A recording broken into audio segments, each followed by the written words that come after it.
I always believed betrayal happened in the shadows. I was wrong. Sometimes the truth is delivered in broad daylight by a stranger with a calm smile. When the man across from me said that your husband is sleeping with my wife, I actually laughed. I did not know then that my reflexive smile was the very last remnant of my marriage before it all turned to ash. My name is Charlie Mendoza, and for the last decade, I have been the curator of a life that looked impressive from the outside, but felt increasingly hollow on the inside. I was 34 years old, a successful interior designer with a portfolio of minimalist living rooms and a marriage that mirrored my work. It was clean, uncluttered, and devoid of unnecessary heat. My husband, Richard, was a man of logic and schedules. We did not fight. We did not throw plates. We operated like two well-oiled gears in a machine that manufactured stability. I told myself that this was what maturity looked like. I told myself that the fire of early romance was unsustainable, and that what we had, this polite coexistence, was the gold standard of adulthood. It was the 14th of October, our 10th wedding anniversary. 10 years is a significant amount of time. It is a decade of shared taxes, shared addresses, and shared silence. I had dressed with intention that morning, wearing the silk blouse Richard had bought me 3 Christmases ago. The one he said made me look sophisticated. I had booked a table at Le Jardin, the French bistro downtown where we went for every major milestone. I had even allowed myself a rare moment of vulnerability, drafting a card where I thanked him for being my anchor. At 4 o'clock in the afternoon, the text message arrived. It was not a phone call. It was not a voice note. It was 3 sentences of gray text on a white screen. Emergency with the acquisition deal. The board is demanding a rewrite of the terms tonight. I am so sorry. See. I stared at the screen for a long time. I did not cry. Crying would have been messy, and I was not a messy woman. Instead, I typed back a response that was perfectly understanding, perfectly supportive, and perfectly pathetic. I understand. Go get them. We can celebrate this weekend. I canceled the reservation with a polite apology to the maitre d', hung up the phone, and realized I could not go home. The idea of returning to our pristine, empty house in the suburbs, with its white walls and silent rooms, felt suddenly suffocating. If I went home, I would have to take off the silk blouse. I would have to acknowledge that I was spending my 10th anniversary eating takeout on the sofa while my husband worked. So I went to a coffee shop instead. It was a small, independent place called The Daily Grind on the corner of 5th and Main, the kind of place where people brought laptops and lingered for hours.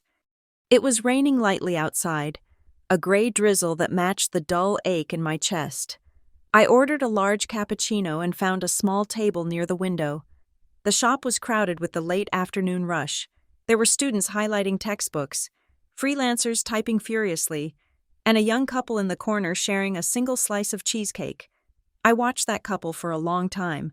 The boy whispered something into the girl's ear, and she threw her head back and laughed. It was a loud, unselfconscious sound. He looked at her as if she were the only source of light in the room. I tried to remember the last time Richard had looked at me like that. I tried to remember the last time I had laughed without worrying about the volume. The memory was hazy, buried under layers of pragmatism and compromise. I sipped my coffee, which had gone lukewarm. I felt a profound sense of loneliness wash over me, but I pushed it down. I was good at that. I was the understanding wife. I was the partner who did not make demands. Richard was building our future. I told myself, he was working hard for us. To resent him for his ambition would be childish, but the silence at my table was loud. I was checking my emails on my phone, pretending to be busy so I would not look like a woman who had been stood up, when a shadow fell across my table. I looked up. Standing there was a man I had never seen before. He was tall, perhaps in his early 40s, wearing a slightly rumpled beige raincoat that looked like it had seen better days. His hair was dark, flecked with gray at the temples, and his face was etched with a kind of exhaustion that goes deeper than lack of sleep. He was handsome in a rugged, neglected way, but it was his eyes that caught me. They were dark, intelligent, and filled with a strange mixture of pity and resolve. I assumed he was looking for a chair. The cafe was full, and I was occupying a table for 2. "Excuse me," I said, my voice polite and practiced. "Do you need this chair?" He did not move to take the chair. He just stood there, holding a black umbrella that was dripping rainwater onto the wooden floor. He looked at me for a long moment, as if he were trying to solve a complex equation in his head. "You are Charlie Mendoza, aren't you?" he asked. His voice was deep and steady, but there was a tremor in it, a vibration of suppressed energy. I stiffened. My first thought was that something had happened to Richard. Was this a police officer in plain clothes? A doctor? Had there been an accident? "Yes," I said, setting my cup down, my heart beginning to hammer a frantic rhythm against my ribs. "Is everything okay? Is it my husband?" The man pulled out the chair opposite me and sat down without asking for permission. He placed his wet umbrella on the floor and folded his hands on the table. His knuckles were white. He took a deep breath, and I saw his Adam's apple bob as he swallowed. "I am not sure how to answer that," he said. He looked out the window at the rain for a second, then turned his gaze back to me. It was direct, unwavering. "My name is Elias. I do not think we have any mutual friends. Charlie. But we share a connection that I wish we didn't." I was confused. My mind raced through possibilities. Was he a client? A disgruntled contractor I don't understand? I said, reaching for my purse, suddenly wary. "If this is a business matter, you should contact my office during It Is Not Business." Elias cut in gently. His voice dropped an octave, becoming intimate and terrifyingly serious. "I saw you sitting here alone. I saw you looking at your phone. I have been following you for the last 20 minutes, trying to find the courage to walk over here. Following me," I repeated. The alarm bells in my head were now ringing deafeningly. I prepared to stand up, to leave, to call for help. "Please," he said, raising a hand. It was not a threatening gesture. It was a pleading one. "Please do not leave. You need to hear this. I promised myself I would tell you today. I cannot let you go home to an empty house, thinking he is working late." I froze. The specific detail "working late" pinned me to the chair. How did he know Richard was working late? "Who are you?" I whispered. Elias leaned in closer. The smell of rain and cold air clung to him. He looked at me with a profound sadness, as if he were about to break a piece of fine china that he loved. "My wife's name is Sarah," he said. "She told me she is at a marketing conference in the city center tonight. She has been planning it for 2 weeks. I stared at him, my brain refusing to connect the dots. I did not know a Sarah. This had nothing to do with me. "And your husband?" Elias continued, his voice soft, almost tender. "Told you he is closing an acquisition deal." It was not a question. It was a statement of fact. "Yes," I said, my voice barely audible. Elias nodded slowly. He reached into the inner pocket of his raincoat. I flinched, but he only pulled out a phone. He did not turn it on. He just held it in his hand, like a heavy stone. "He is not closing a deal. Charlie. And my wife is not at a conference." The noise of the coffee shop seemed to fade away, leaving only the sound of his voice and the beating of my own heart. The world narrowed down to the man in the beige raincoat and the terrible thing he was circling. "What are you saying?" I asked, though the cold feeling in my stomach told me I already knew. Elias looked me straight in the eye. There was no malice in his face, only the exhausted camaraderie of a soldier in a losing war. "Your husband is not at the office," he said. "He is currently at the Regency Hotel on 4th Avenue. He is in room 312, and he is not alone." I stared at him. The words hung in the air between us, suspended in the scent of roasted coffee and wet wool. "He is sleeping with my wife," Elias said. He said it so simply. He said it without drama, without shouting. He said it the way one might say it is raining outside or the coffee is hot. And because he said it so calmly, the violence of the truth didn't hit me all at once. It crept in, slow and freezing. I looked at his face, searching for a lie, a prank, a sign of insanity. But all I saw was a mirror of my own quiet desperation. Reflecting back at me, I laughed. It was a sharp, brittle sound that seemed to crack the air between us. It was the kind of laugh you expel when someone tells a joke that is in such poor taste it loops back around to being absurd. I looked at Elias, at his wet raincoat and his dark, mournful eyes, and I shook my head, feeling a sudden surge of defensive anger rising in my chest. The audacity of it was breathtaking.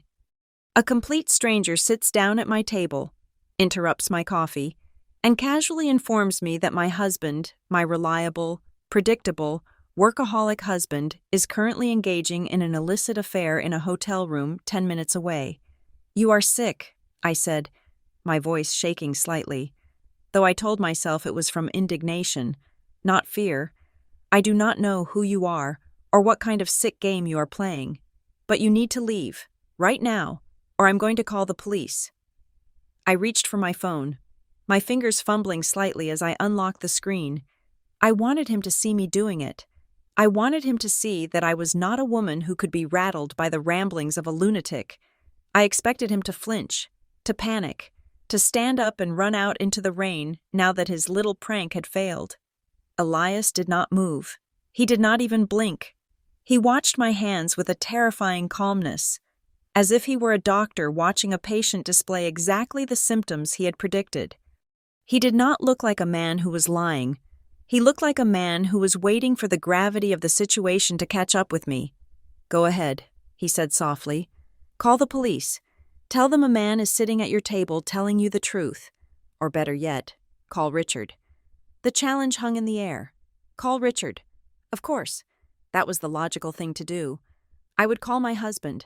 He would answer from his office, perhaps a little breathless from the stress of the acquisition deal, and I would tell him about this crazy man. We would laugh about it later over a bottle of wine. It would be a funny story to tell at dinner parties. "Remember the time a stranger tried to convince me you were cheating on our 10th anniversary?" I tapped Richard's name on my screen. I pressed the call button. I held the phone to my ear, my eyes locking with Elias's. The line rang. It rang once, twice, 3 times, usually. Richard answered on the second ring. He was a man who prided himself on accessibility, even in meetings. He would pick up for me, whispering that he would call me back in 5 minutes. 4 rings, 5 rings. "Please," I thought, gripping the phone so hard my knuckles turned white. "Just pick up. Just pick up and tell me you are busy. Tell me you are in the boardroom. Tell me to stop bothering you." The ringing stopped, replaced by the mechanical indifference of his voicemail. "You have reached Richard Collins. I am currently away from my desk or in a meeting. Please leave a brief message." I lowered the phone slowly. The silence at the table was deafening. He did not answer. Elias said, "It was not a question. He is in a meeting." I snapped, though the conviction in my voice was thinning, like ice under a hot sun. "I told you, it is a high-stakes negotiation. He cannot just answer the phone every time I call." Elias leaned forward slightly. The movement was small, but it felt aggressive in the intimacy of the small table. "Charlie, listen to me. My wife, Sarah, has her phone turned off. She always turns it off when she is with him. She calls it her digital detox. Does Richard do that? Does he have moments where he goes dark, maybe for 2 hours on a Tuesday evening, or a sudden gym session on a Saturday morning where he forgets his phone in the locker?" I opened my mouth to argue, but the words died in my throat. Tuesday evenings, squash practice. He had started playing squash 6 months ago. He came home tired, showered, but rarely sweaty in the way he used to be after a run. And Saturday mornings, the consulting calls that he had to take in the home office with the door locked because of the confidentiality agreements, I felt a cold prickle at the base of my spine. It was the sensation of a subconscious pattern suddenly becoming conscious. It was the feeling of seeing the trap door after you have already fallen through it. "Stop it," I whispered. "I am not trying to hurt you," Elias said, and for the first time, his voice cracked with a raw emotion that sounded like grief. "I am trying to save you the time I wasted. I spent 6 months wondering if I was crazy. I spent 6 months checking receipts and smelling his cologne on her sweaters and telling myself I was paranoid. I do not want you to be the last to know. You seem like a decent person. You do not deserve to be the punchline of their joke. Their joke." The phrase stung. I thought of the couple in the corner. laughing. I thought of Richard's polite, distant affection. Was he laughing at me? Was my stability just a cover for his duplicity? I grabbed my purse. The instinct to flee was overwhelming. I needed to get away from this man and his poison. I needed to go to my car, drive home, and sit in my living room until reality reassembled itself into the shape I recognized. I am leaving, I said, standing up. My legs felt unsteady, as if the floor had tilted. Do not follow me. Elias stood up too. He was taller than I expected, looming over the table. He picked up his umbrella. My car is parked right outside, he said. It is a silver sedan. I am going to the Regency Hotel. I am going to walk into the lobby. I am going to take the elevator to the 3rd floor, and I am going to knock on the door of room 312. He paused, looking at me with an intensity that made me want to look away. But I couldn't. You can go home, Charlie. You can go home and heat up leftovers and wait for Richard to come back at 10 o'clock with a story about how hard the negotiation was. You can accept the apology he will give you for missing dinner. You can go on with your life, and you can pretend this conversation never happened. That is a choice you have. It is the easier choice. He gestured toward the door, toward the rainy street. Or you can come with me. You can get in my car, and in 15 minutes, you will know the truth. You won't have to wonder. You won't have to suspect. You will see it with your own eyes. I stared at him. The offer was insane. Getting into a car with a stranger, going to ambush my husband. It went against everything I was. I was Charlie Mendoza. I was calm. I was rational. I did not do things like this. But then I thought about the text message. Emergency with the acquisition deal.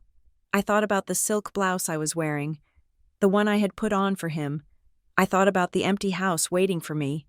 And suddenly, the idea of going home and sitting on that beige sofa, waiting for a lie to walk through the front door, felt more terrifying than anything this stranger could do to me.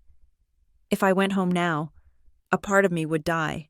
The part of me that respected myself would wither away, eaten alive by the doubt he had planted. I looked at the door of the coffee shop. The rain was coming down harder now, blurring the world outside into gray smears.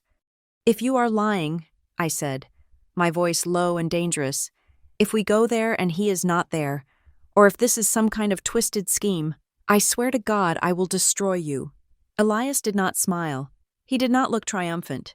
He just nodded, a solemn, grave motion. I hope I'm lying, he said. I would give anything to be wrong, but I am not. He turned and walked toward the exit, pushing open the glass door. The bell chimed, a cheerful, tinkling sound that felt completely out of place. He stopped on the sidewalk, opening his black umbrella, and looked back at me. He did not wave. He just waited. I stood there for a heartbeat, 2 heartbeats. The warmth of the coffee shop felt suffocating. The smell of roasted beans made me nauseous. I looked at my half-finished cappuccino. The foam now collapsed and ugly. I could stay. I could sit back down.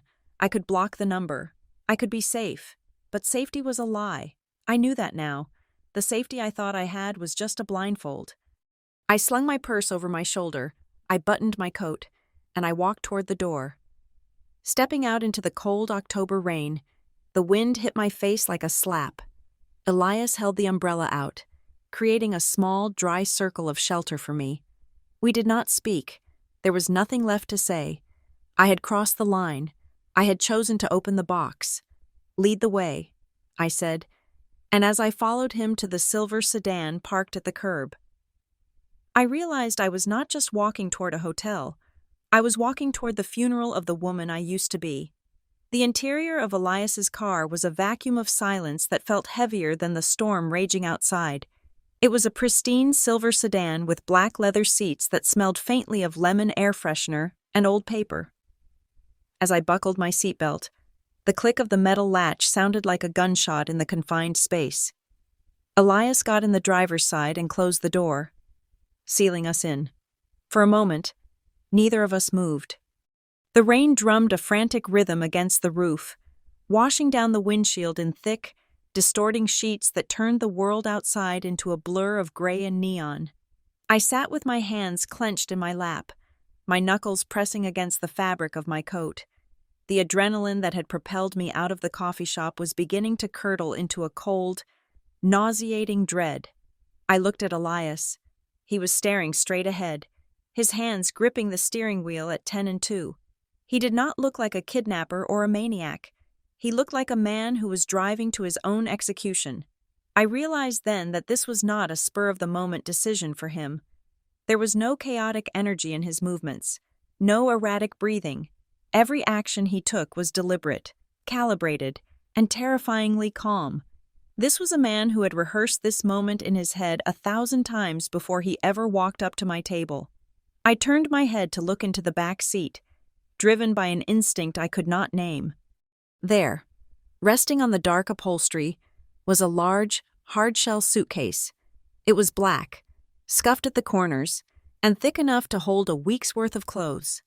"Are we going on a trip?" I asked, my voice sounding thin and brittle in the quiet car. Elias glanced in the rearview mirror, his eyes briefly flicking to the suitcase before returning to the road. He started the engine, the vibrations humming through the floorboards. "No," he said softly. "We are not going anywhere. That is not luggage." "Charlie." "Then what is it?" I asked. Elias put the car in gear and pulled away from the curb, merging slowly into the evening traffic. The windshield wipers slashed back and forth, a metronome counting down the seconds to whatever awaited us. "That," he said, gesturing vaguely over his shoulder, "is the last 6 months of my life." I twisted in my seat to look at the case again. It looked innocuous, boring even, but the way he spoke about it made it seem radioactive. "I do not understand," I said.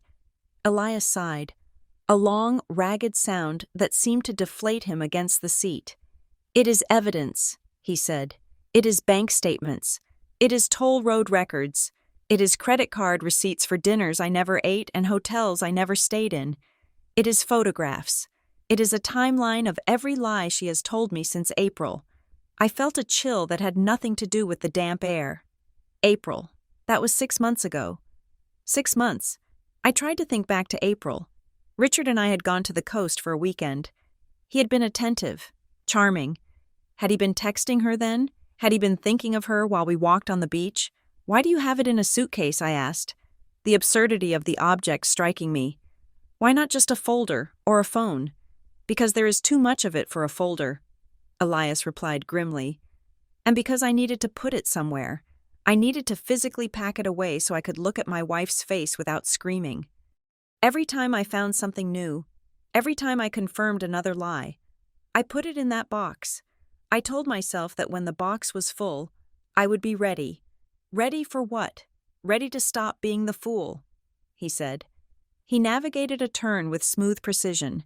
We were heading away from the suburbs, toward the city center where the skyline glowed indifferent and bright against the storm clouds. I looked at his profile. He was handsome, but grief had carved deep lines around his mouth. I recognized the expression on his face because I had seen a version of it in the mirror on the days I felt lonely in my marriage, but refused to admit it. It was the face of someone who was trying very hard to hold a crumbling world together with sheer willpower. "I am sorry," he said suddenly. I looked at him, startled. "You are sorry? You are the one driving me to catch my husband in bed with another woman. Why are you sorry I am sorry I waited this long?" he said. "I knew who you were 3 months ago. I found your name on a reservation receipt. I found your Instagram. I saw pictures of you and your husband. You looked happy. I was happy," I whispered, though the words tasted like ash, or I thought I was. "That is why I waited," Elias said. "I looked at your photos, at your smiling face, and I thought that maybe I was wrong, or maybe, if I just kept quiet, it would end. I thought maybe they would get bored. I wanted to protect you from this, and, if I am being honest, I wanted to protect myself, because telling you makes it real. As long as it was just me in that suitcase, it was a nightmare I could wake up from. But now that you are here, now that you know, it is a reality we have to live in." I turned away from him and looked out the window. The city lights smeared into long, colorful streaks. I felt a sudden, fierce kinship with this stranger. We were the same. We were the believers. We were the ones who stayed home and kept the lights on. We were the ones who trusted, not because we were stupid, but because we loved, and our love had been used against us, weaponized into a smokescreen for their betrayal. He was right. As long as I didn't know, I was safe in my ignorance, but he had dragged me out of the cave, and now the light was blinding. "Where are we going?" I asked. Though he had already told me the name of the hotel, I wanted to know the specific geography of my destruction. "The Regency," he said, "but we are not going to the front entrance. I know where they park. I know which elevator they take to avoid the lobby cameras. I know everything. Charlie, I have become an expert on their affair." The way he said expert was laced with self-loathing. I looked back at the suitcase one more time. It sat there like a coffin, holding the dead remains of 2 marriages. I wondered what my section of the archive looked like. I wondered if there were photos of Richard and me in there, unaware and foolish, captured in the background of his investigation. I felt a sudden urge to open the car door and roll out into the street, to run away into the rain and never stop, but I knew I couldn't. The suitcase was already packed. The ticket had been bought. How much longer, I asked. 5 minutes. Elias said, "We are almost at the bridge. Once we cross the river, there is no turning back." I nodded. Though he wasn't looking, I unclasped my hands and wiped my damp palms on my coat. I stared at the dashboard clock, watching the numbers change. 7:42, 7:43. Time was moving forward with agonizing indifference. "Do you have a plan?" I asked. "Or are we just going to knock on the door and hope they open it?" Elias's grip on the steering wheel tightened until his knuckles were white ridges under the skin. "I have a key," he said. I froze. "A key I took it from her purse this morning while she was in the shower," he explained, his voice devoid of emotion. "She thinks she lost it. She was frantic looking for it. She called the hotel to ask for a replacement, but I have the original. It is an electronic key card. It gets us into the parking garage, the elevator, and the suite." He glanced at me, his eyes dark and hollow. "We are not going to knock, Charlie. We are going to walk right in." The realization settled over me like a heavy blanket. We were going to walk in. We were going to see it, not imagine it, not hear about it, see it. I took a deep breath, trying to fill my lungs, which felt suddenly too small. The car turned onto the bridge, the tires humming over the metal grates. Below us, the dark water of the river churned, invisible in the night. Ahead, the lights of the city loomed closer, and somewhere in that grid of concrete and glass was a room where my husband was erasing 10 years of my life. "Drive," I said, my voice steady for the first time since I sat down. "Just drive." The car hummed along the wet asphalt, the rhythm of the tires acting as a grim metronome to Elias's voice. He had stopped looking at me. His eyes were fixed on the taillights of the truck ahead of us, but his mind was clearly traveling back in time, picking at a scab that refused to heal. "It started with the phone," Elias said, his voice low and devoid of the earlier tremor. "It is almost a cliché, isn't it? The phone goes face down on the table. The passcode changes from the birthday of our daughter to something random. But it was not just the secrecy, it was the smile." He gripped the steering wheel tighter. "We were sitting on the patio one evening in late May. It was a Tuesday. I remember because I had grilled salmon, which is her favorite. She was typing a message, and she let out this soft, breathy laugh. It was a sound I had not heard in 5 years. I asked her who she was talking to. She jumped. Physically jumped. She told me it was a work colleague sending a meme. But her face, Charlie, her face was flushed. It was the look of a teenager in love. That was the moment the ground opened up beneath me. I stared at the dashboard, my own memories flickering like a broken film reel. May, late May. Richard had been unusually buoyant then. He had started buying new shirts, brighter colors, slimmer cuts. He had told me he was trying to refresh his personal brand for a potential promotion. I had encouraged him. I had even ironed those shirts. I tried to ignore it. Elias continued. "I told myself I was being insecure. Sarah has always been social. She works in PR, she talks to people for a living. But then the hours started to shift. She started having these crisis meetings at 7 in the evening. She started going to the gym on Sunday mornings, even though she has hated exercise for as long as I have known her. And when she came back, she didn't smell like sweat. She smelled like expensive soap. Not our soap. I felt a phantom scent drift through the car. The crisp, woody fragrance of the cologne Richard had started wearing in June. He said it was a gift from a client. I had never questioned it. "When did you know for sure?" I asked. The question felt necessary, like pressing on a bruise to see how deep it went. Elias sighed. It was the 4th of July weekend. She told me she had to go to a conference in Boston. I offered to drive her to the airport.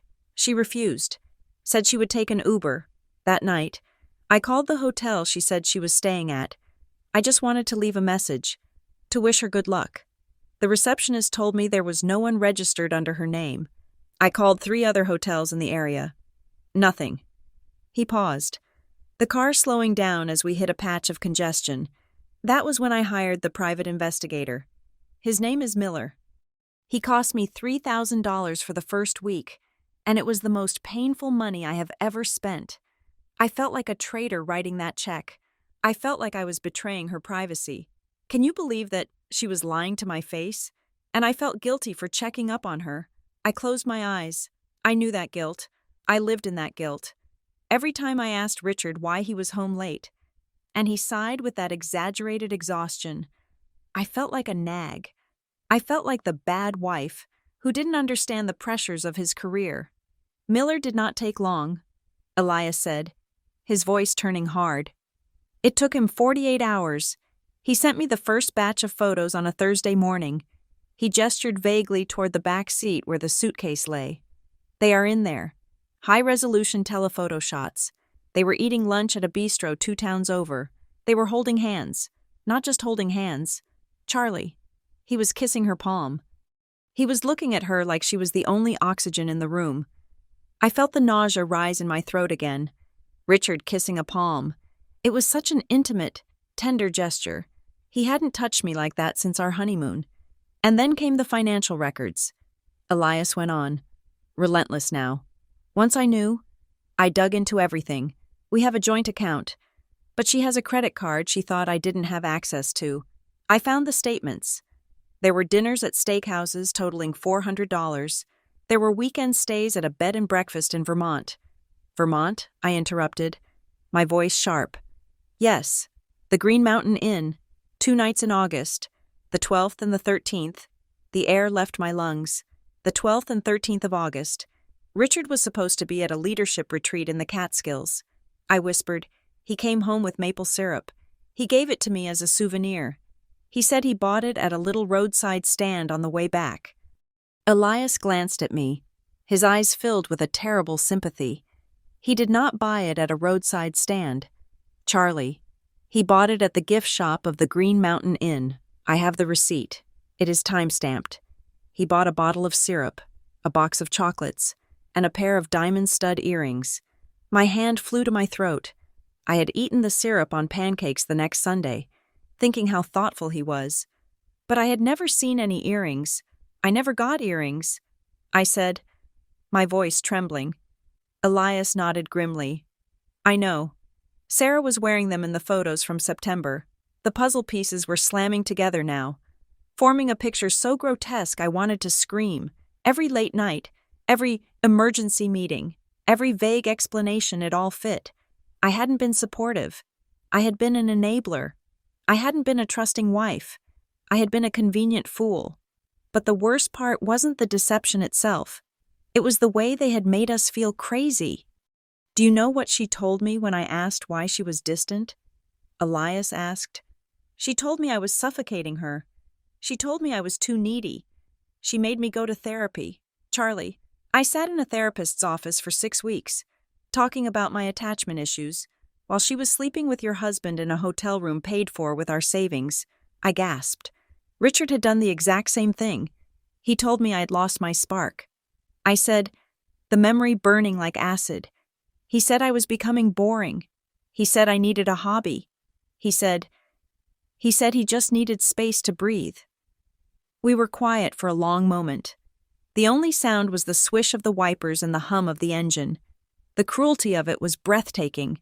They hadn't just cheated on us. They had dismantled our self-esteem to make room for their affair. They had convinced us that we were the broken ones so that they wouldn't have to look at their own reflections. I looked out the window at the passing city. The buildings looked distorted through the rain, twisted and wrong. I used to pride myself on my intuition. I said quietly, I thought I was smart. I thought I knew him. How could I miss this?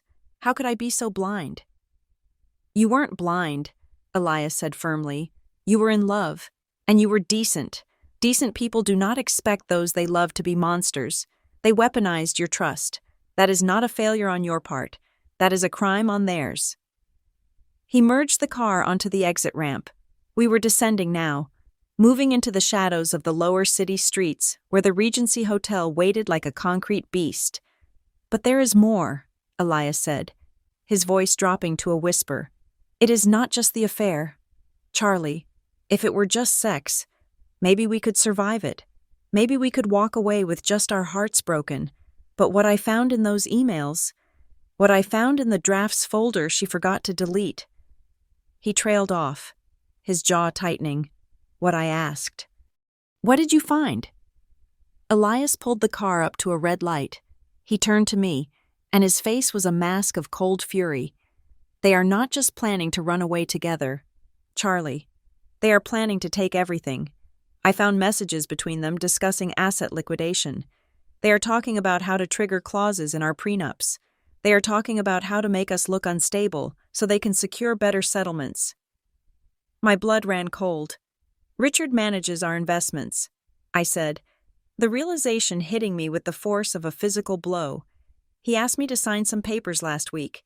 He said it was just routine restructuring for tax purposes. I didn't even read them. Elias slammed his hand against the steering wheel. That is why we are here, he said.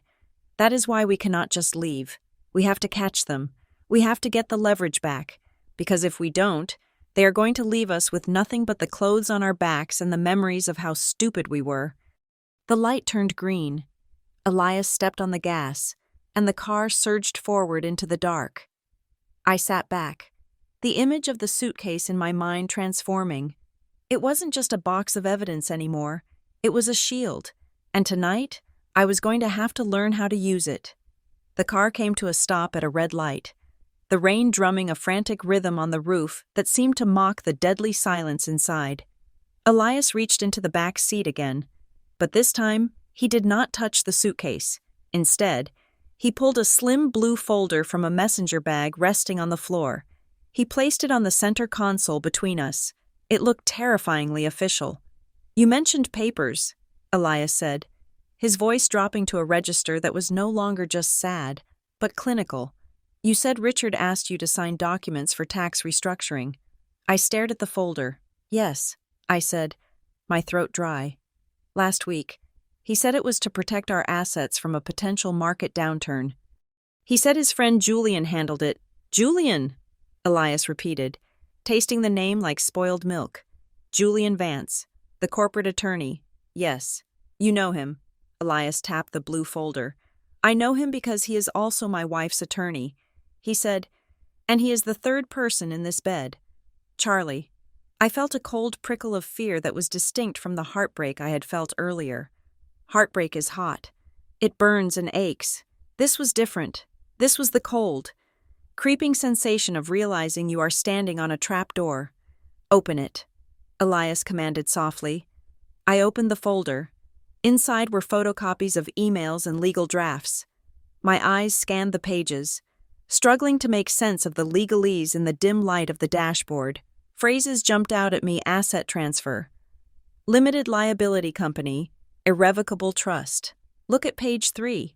Elias guided me. Look at the entity named Aurora Holdings. I turned the page. There it was. A document establishing a company called Aurora Holdings, registered in Nevada 3 months ago. Now look at the transfer of deed. He continued. I flipped to the next document. It was a copy of the deed to our house. The house I had spent 5 years renovating. The house where I had picked out every tile and paint color. The document showed a transfer of ownership from Richard and Charlie Collins to Aurora Holdings. At the bottom of the page was my signature. I stared at the ink. It was my signature. I remembered signing it. Richard had brought it to me while I was cooking dinner. Just a formality. "Babe," he had said, "standard protection." I signed this. I whispered, horror flooding my veins. "I signed my house away." "You signed over your 50% equity," Elias corrected. "And do you know who the sole managing member of Aurora Holdings is?" I shook my head, though I already knew the answer. "It is not Richard," Elias said. "It is Julian Vance. And Julian Vance has a side agreement which you will find on page 6 that grants Richard full operational control of the assets once the divorce is finalized." I flipped to page 6. There it was, a convoluted paragraph that effectively stated that upon the dissolution of Richard's current marriage, the assets held by Aurora would be released to him solely. "They are not just leaving us, Charlie," Elias said, his voice hard and sharp like flint. "They are cashing us out. My wife has done the same thing with her retirement accounts. She moved $300,000 into a separate fund that Julian set up. They are pooling their resources.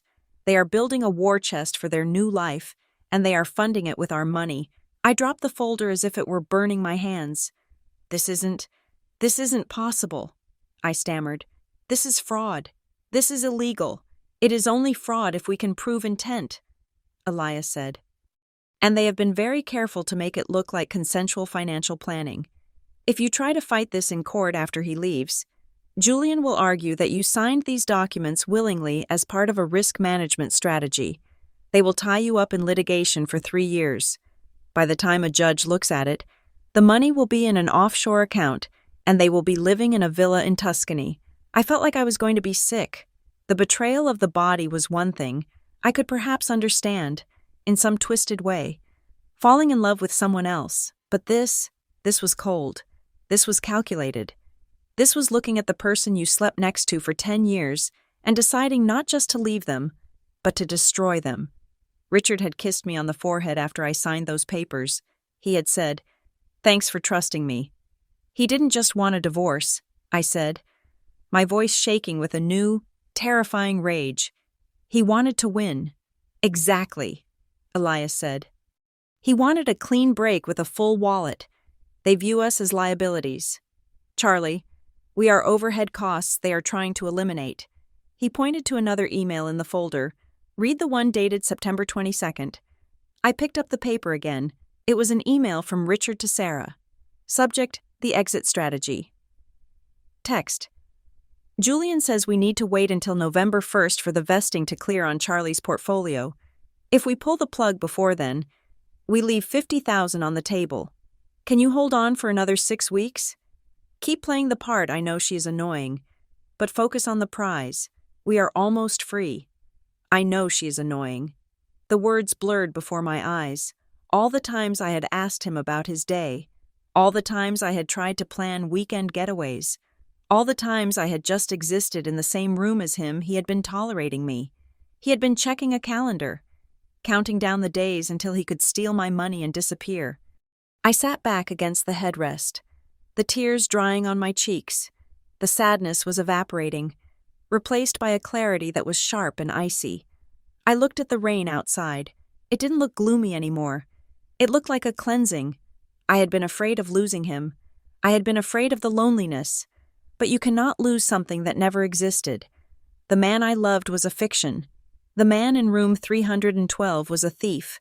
Elias was watching me closely. He seemed to be assessing my state, waiting to see if I would crumble or harden. "We are not victims here, Charlie.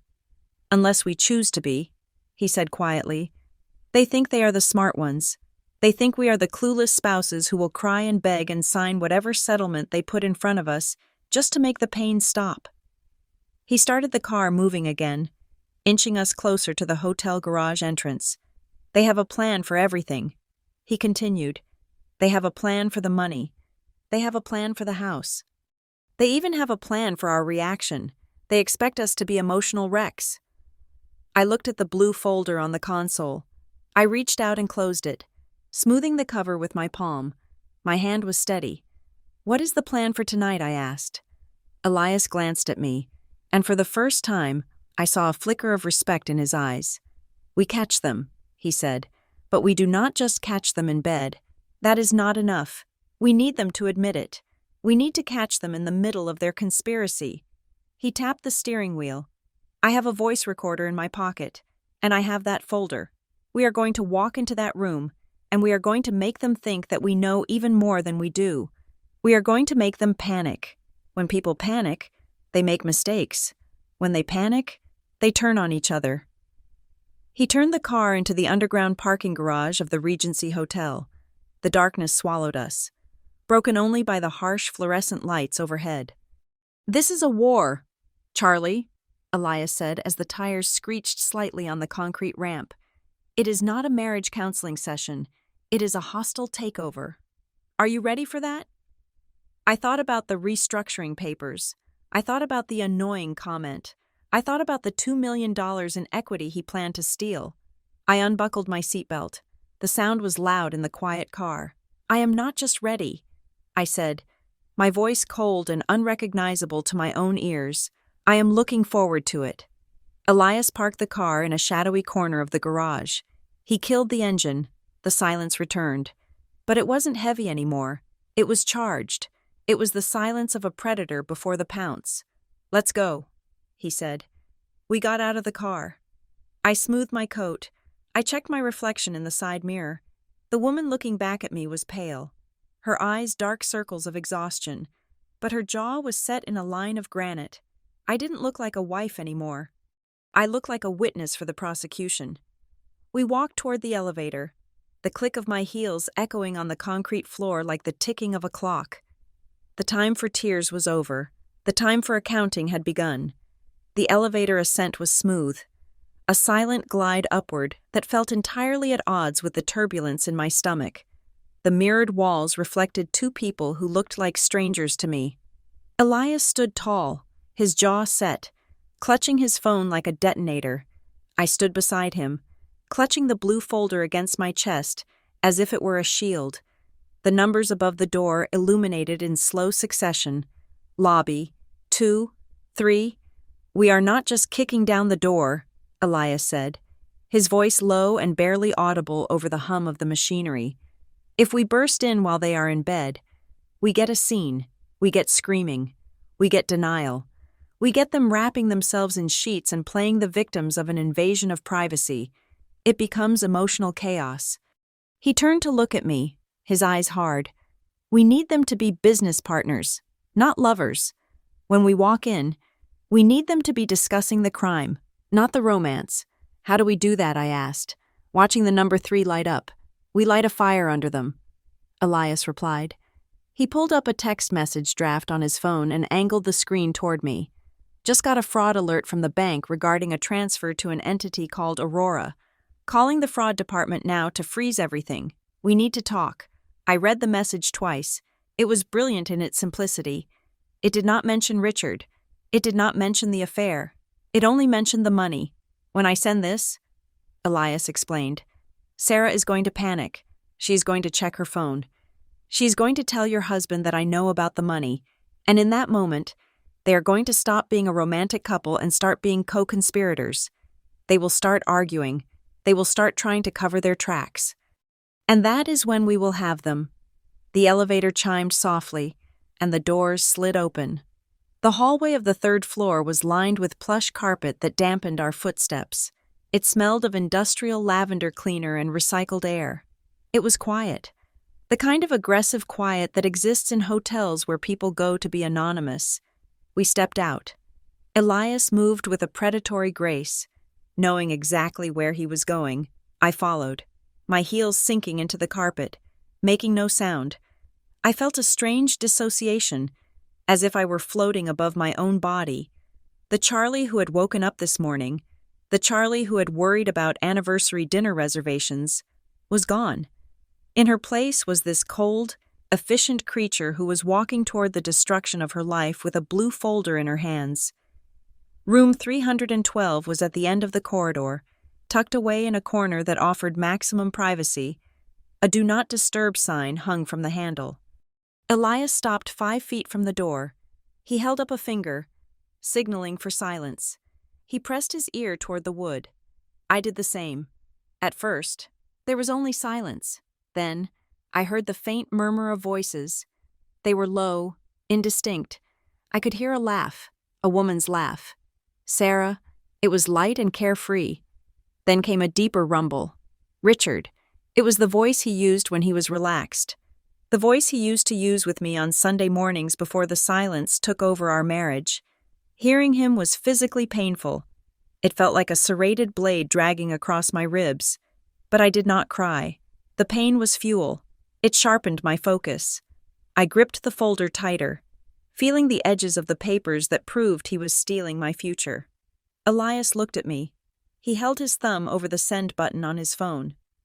"Are you ready?" he mouthed. I nodded. I was done being the woman who waited. Elias pressed the screen. We stood there in the hallway, 2 ghosts haunting the living, and waited. 5 seconds passed, 10 seconds. Then, the dynamic inside the room changed instantly. The laughter cut off abruptly. There was a sharp intake of breath, audible even through the heavy door. "Oh my God," a woman's voice said, clear and stricken with panic. "Elias knows what that was." Richard. His voice was no longer relaxed. It was sharp, alert. "What are you talking about?" "He just texted me," Sarah said, her voice rising in pitch. "He says he got a fraud alert about Aurora. He is calling the bank to freeze the accounts." "Richard, he is freezing the accounts." I looked at Elias.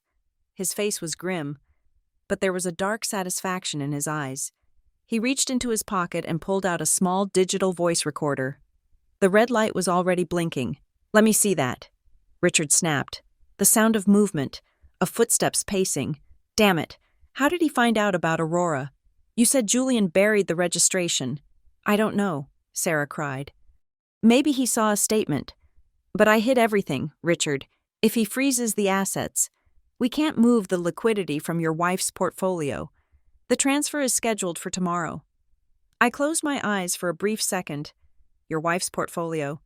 Hearing him discuss my life's work as if it were just a line item on a spreadsheet was the final nail in the coffin of my hesitation.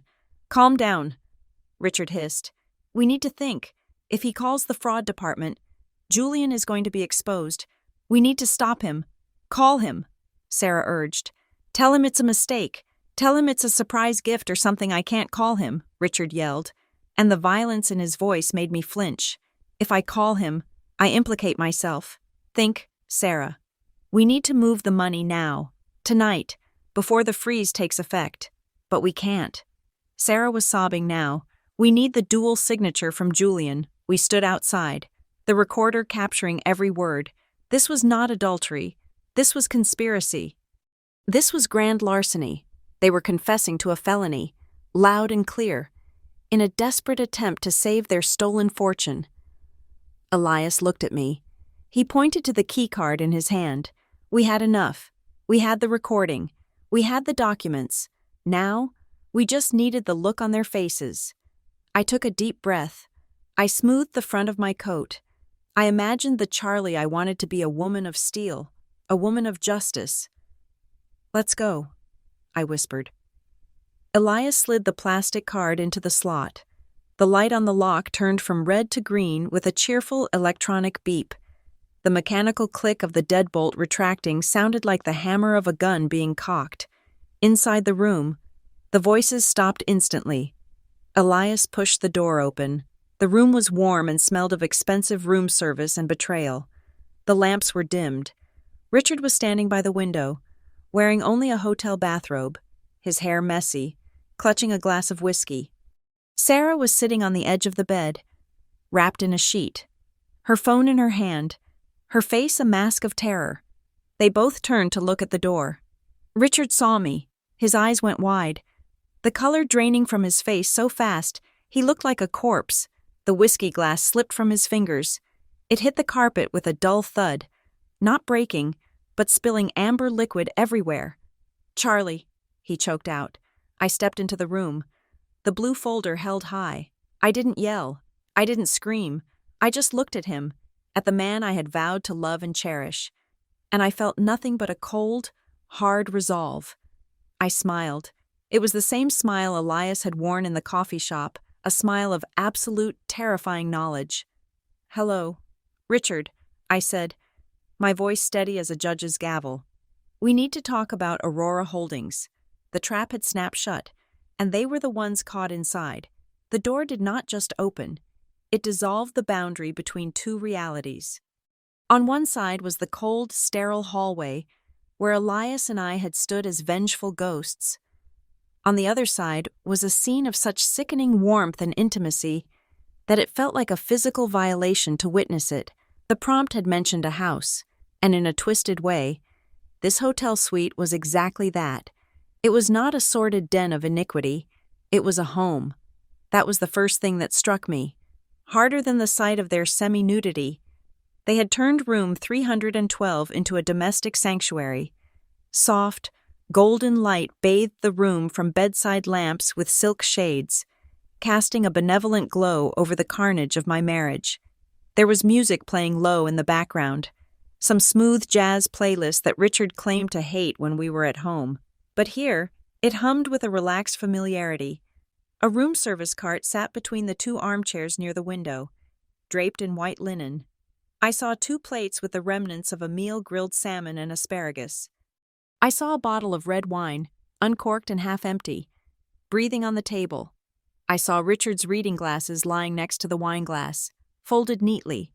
It was the banality of it that tore me apart. They hadn't just met for sex. They had met for dinner. They had met to talk. They had met to play house in a bubble suspended above the rules of the real world. This warmth, this golden, cozy atmosphere, was exactly what had been missing from my life for 2 years.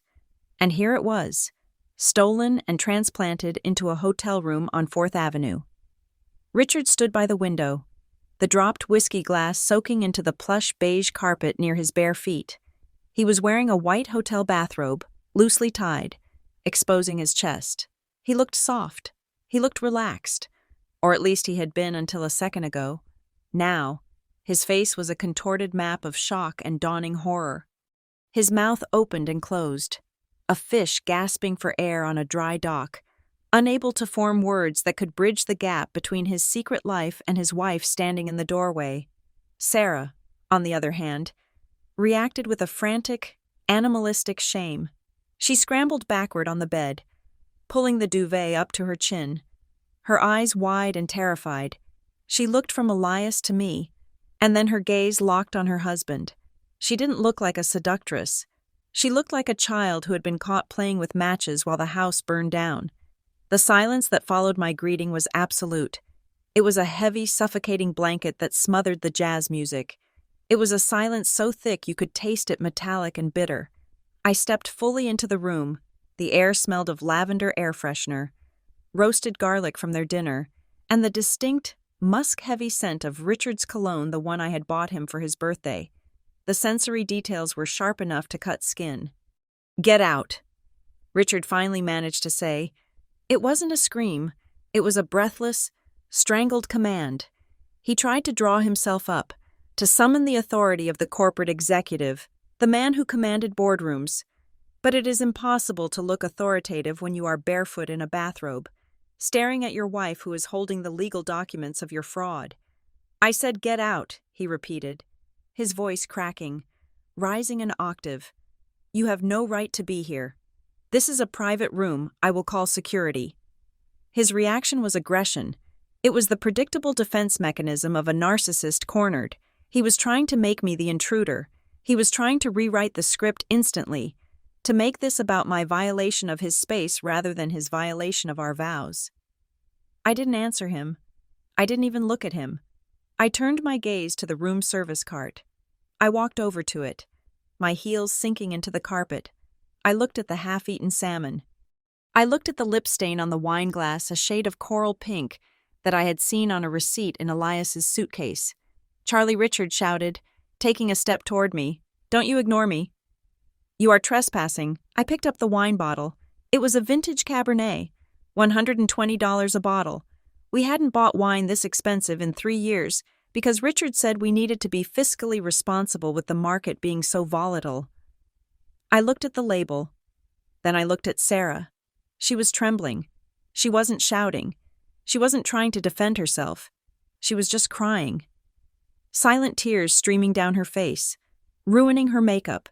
She looked at Elias, who was standing by the door like a sentinel, blocking the only exit. "Elias," Sarah whispered, her voice barely audible.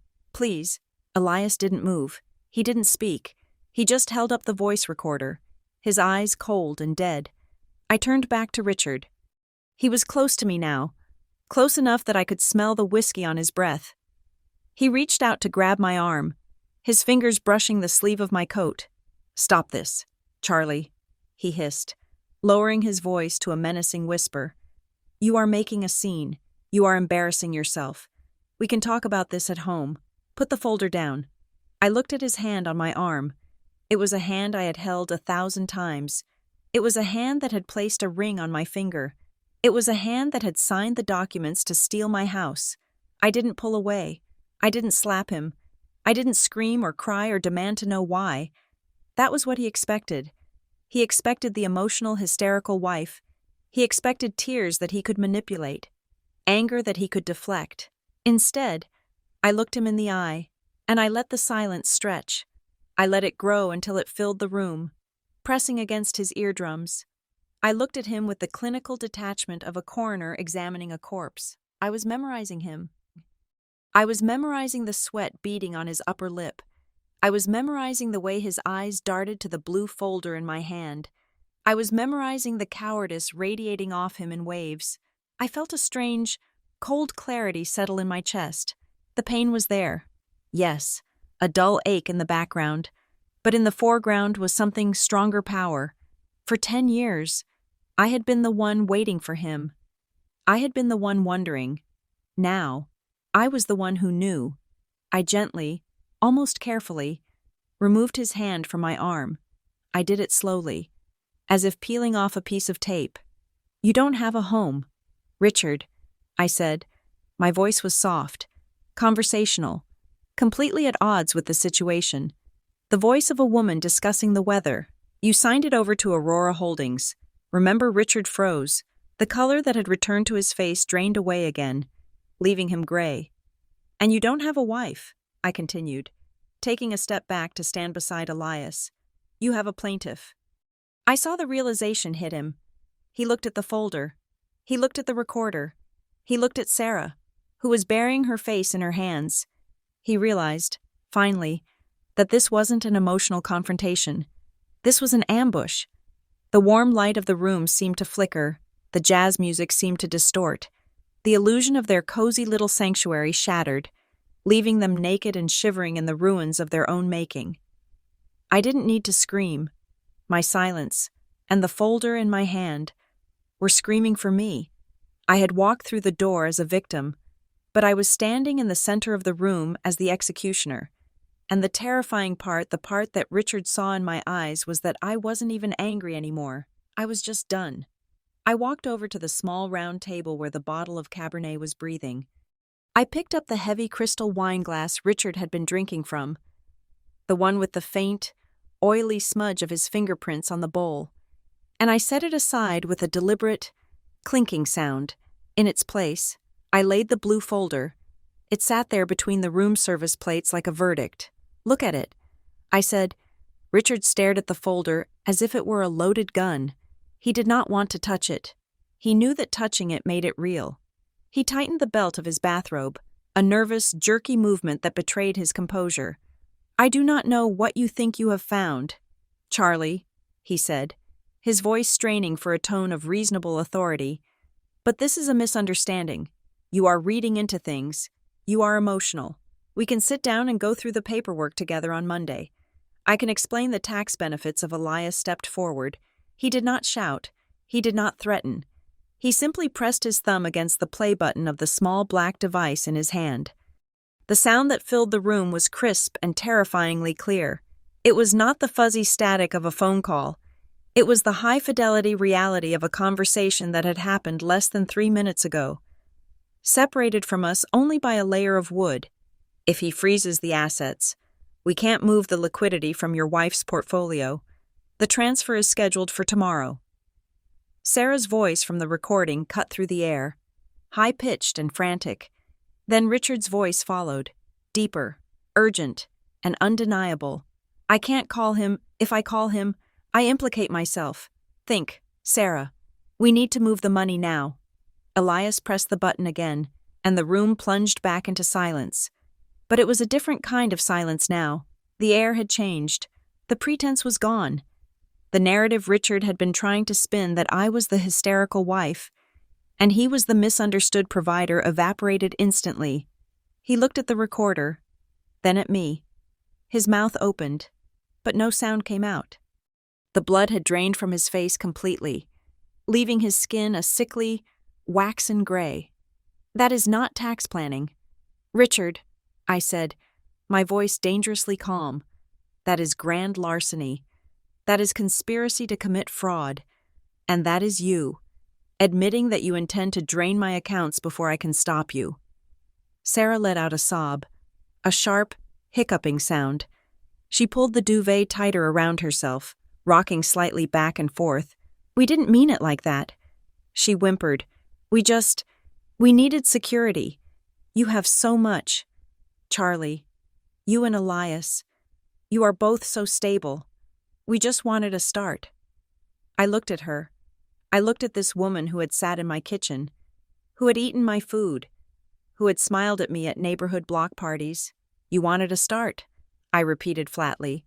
"So you decided to steal the finish line of my life." Richard slumped. The fight went out of him all at once.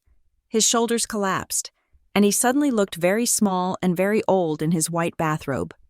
He reached for the chair behind him and sat down heavily, putting his head in his hands. "It wasn't supposed to happen like this," he muttered into his palms. "We were going to tell you, after the first of the year, we were going to do it cleanly." "Cleanly?" I asked. "You call emptying my retirement fund cleanly? You call signing over the deed to my house cleanly?" I leaned over the table, placing my hands flat on the wood, leaning into his space until he was forced to look up at me. "You weren't going to tell me anything. Richard, you were going to leave a note and a zero balance. You were going to ghost a 10-year marriage." He looked at me then, and I saw tears in his eyes, but they were not tears of remorse for hurting me. They were tears of self-pity. They were the tears of a man who realizes his escape hatch has been welded shut. "Charlie, please," he said, his voice shaking. "We can fix this. I will reverse the transfers. I will tear up the Aurora documents.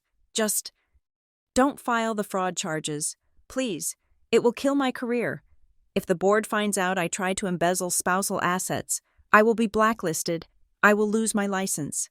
He reached out, trying to take my hand again. His fingers were damp.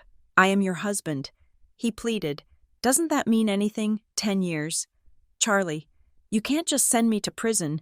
We can work this out. I will end it with her. I swear. I will come home tonight." I looked at his hand. I looked at the desperation in his eyes. And I felt a profound, vast emptiness where my love used to be. There was no anger left. There was no betrayal. There was just the cold, hard realization that I was negotiating with a criminal who happened to wear my wedding ring. I pulled my hand back. "You are not my husband," I said.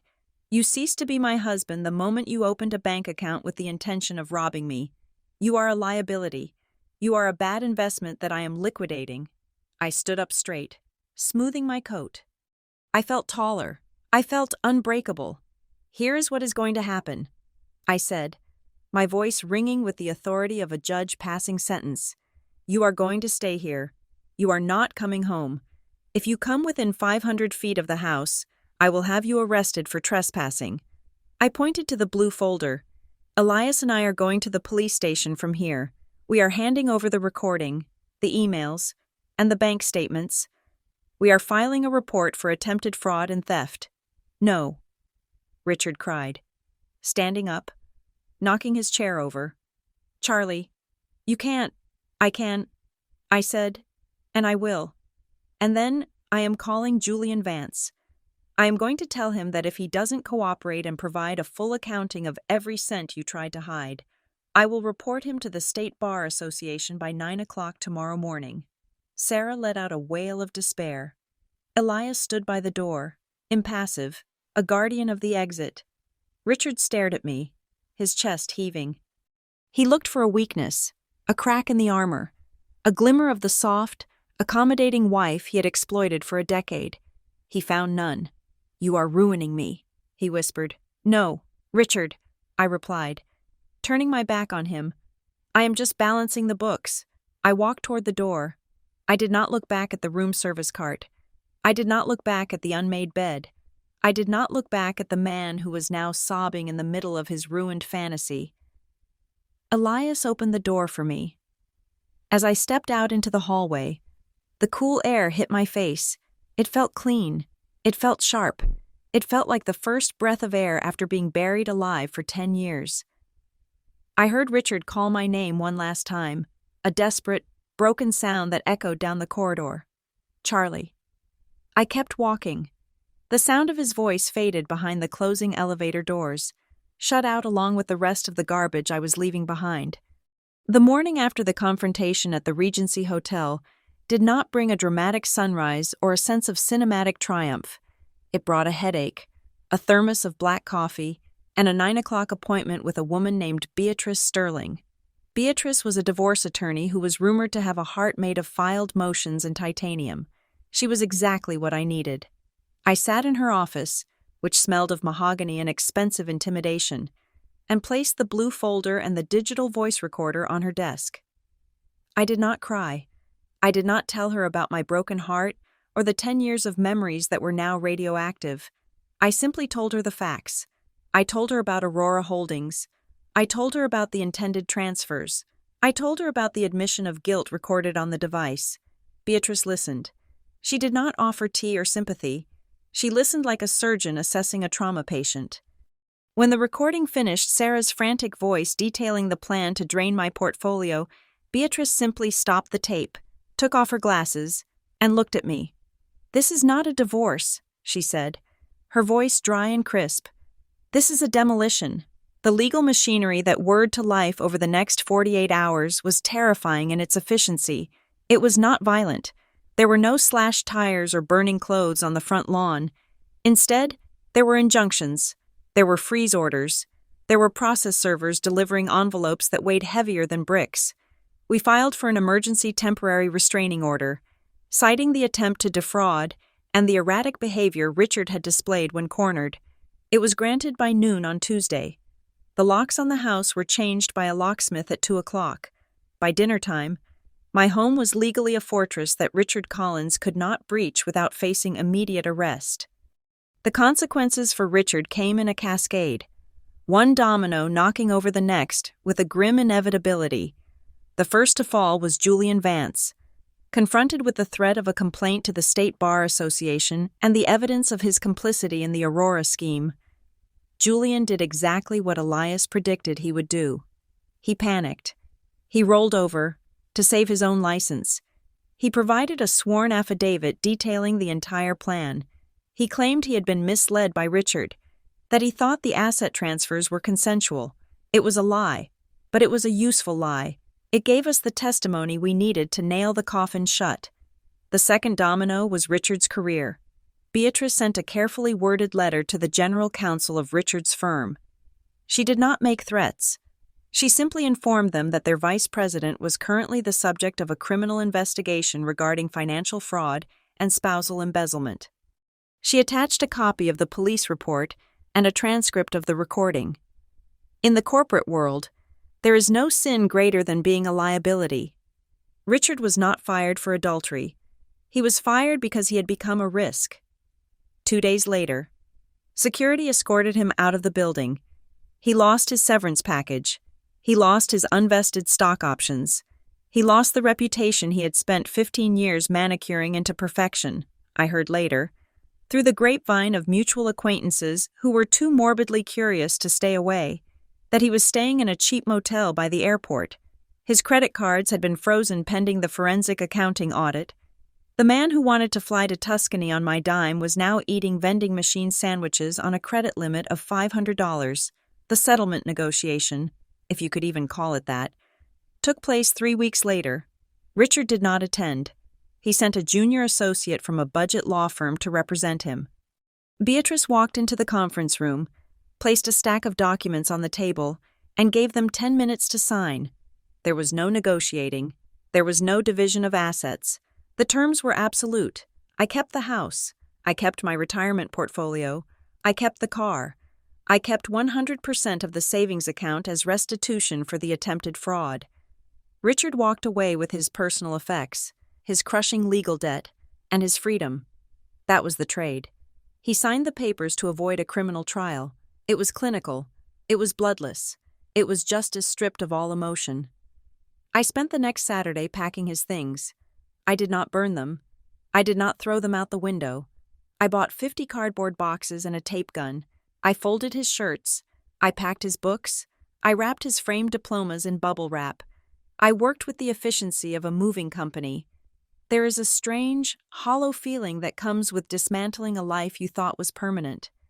As I cleared out his closet, leaving the hangers bare and rattling on the rod, I expected to break down. I expected to fall to the floor and weep for the man I had lost, but the tears did not come. Instead, I felt a profound, echoing silence. It was the silence of a tumor being removed. The pain of the surgery was there, sharp and throbbing, but underneath it was the knowledge that the sickness was gone. I wasn't packing up my husband. I was packing up a stranger who had lived in my house, eaten my food, and plotted my destruction. When the movers came to take the boxes to the storage unit I had rented for him prepaid for 1 month, after which it was his problem, I stood on the porch and watched the truck drive away. It was raining again, a light, cleansing drizzle that washed the dust off the driveway. I walked back inside and locked the door. The house was quiet. For the first time in 10 years, it was truly quiet. There was no jazz music playing to cover the lack of conversation. There was no tension of a husband checking his watch, wishing he were somewhere else. There was just the hum of the refrigerator and the sound of my own breathing. I walked into the kitchen. The counter was clean. The wine glasses were in the cabinet. The ghost of the man who had stood there, lying to my face about business trips and tax restructuring, was exorcised. I sat down at the island, the granite cold under my palms. I didn't feel happy. Happiness was too bright a color for the gray landscape I was inhabiting. I didn't feel triumphant. Victory implies a contest, and this hadn't been a contest. It had been a disaster survival. What I felt was lighter.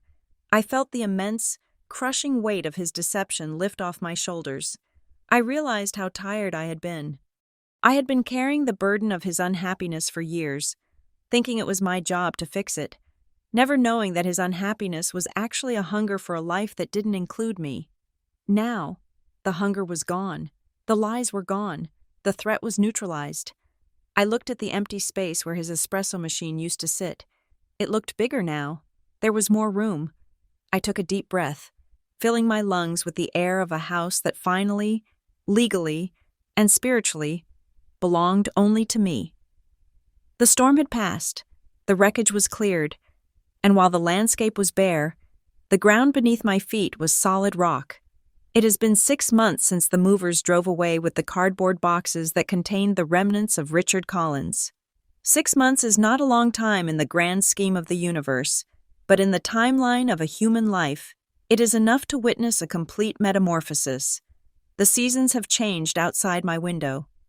The gray weeping rain of that October evening has given way to the crisp, bright promise of an early April morning. I woke up today at 7 o'clock without an alarm. For 10 years. My mornings were dictated by Richard's schedule.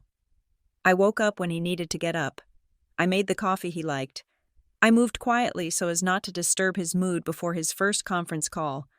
I was a ghost in my own bedroom, haunting the edges of his routine. Today, I stretched my limbs across the center of the bed. It is a king-sized bed, and for the first time, I do not feel like I'm occupying the losing half of a territory war.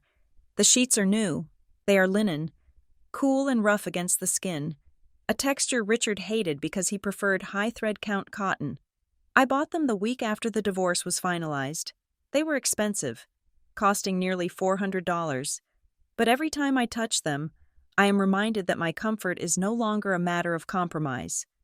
I walk down the stairs into the kitchen. The house feels different now. When Richard was here, the silence was heavy, loaded with unspoken resentments and the static of things we were afraid to say. Now, the silence is light. It is porous. It allows the sunlight to come in through the bay windows and settle on the hardwood floors without fighting through a layer of tension. I made coffee. I did not make a pot of dark roast. I made a single cup of pour-over, taking my time to watch the water bloom over the grounds. I stood at the kitchen island, the same island where I had signed the papers that reclaimed my life, and I looked out at the garden. The tulips I planted in November are pushing through the soil, green spikes declaring their intent to survive the winter. I often think back to that woman sitting in the coffee shop, the Charlie Mendoza who was afraid to go home because she sensed something was wrong, but lacked the courage to name it. I look back at her not with pity, but with a fierce, protective love. She was trying so hard to be good. She was trying so hard to be the anchor, believing that if she just held on tight enough, the ship wouldn't drift away. I realized something profound in the weeks following the settlement. We often talk about intuition as a whisper, a sudden hunch, but it is not a whisper. It is a scream that we spend years learning how to ignore. I knew Richard was drifting long before Elias sat at my table. I knew it in the way he pulled his hand away when I touched him. I knew it in the way he stopped asking me questions about my work. I knew it in the unnerving perfection of his excuses. But I had silenced that voice because the alternative, the truth, was too terrified to contemplate. I was afraid that if I acknowledged the cracks, the whole house would come down. And it did come down. The roof collapsed. The walls fell in. But what I discovered, standing in the rubble, was that I was not made of glass. I was made of steel. The destruction of my marriage did not destroy me. It stripped me. It tore away the facade of the happy wife and the supportive partner and left me standing there, raw and exposed, but undeniably alive. Richard thought he was breaking me. He thought that by taking his affection away, by plotting to take my security away, he would leave me destitute. He didn't understand that he was actually doing me a favor. He was the forest fire that burns away the dead wood so that the sunlight can finally reach the forest floor. Without his betrayal, I might have spent another 20 years in that sleepwalking state, tending to a garden that was already dead. I am 35 years old. I am an interior designer who owns her own company. I am a woman who owns her own home, free and clear of any liens or emotional debts. I do not know where Richard is, and I do not care. I do not check his social media. I do not ask mutual friends about him. He has become a character in a book I finished reading and placed back on the shelf. The story was gripping while it lasted, but the ending was satisfying, and I have no interest in the sequel. Elias and I still speak occasionally. We meet for coffee, not as conspirators anymore, but as veterans of the same war. He is doing well. He is dating a woman who is kind and transparent, and he smiles more than I thought possible for a man who carried a suitcase of evidence in his car. We are reminders to each other that there is life after the explosion. I took my coffee cup and walked to the front door. I unlocked it and stepped out onto the porch.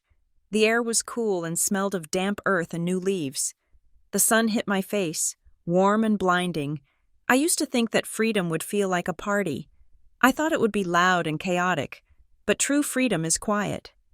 It is the sound of your own heartbeat when you are no longer afraid of what is coming next.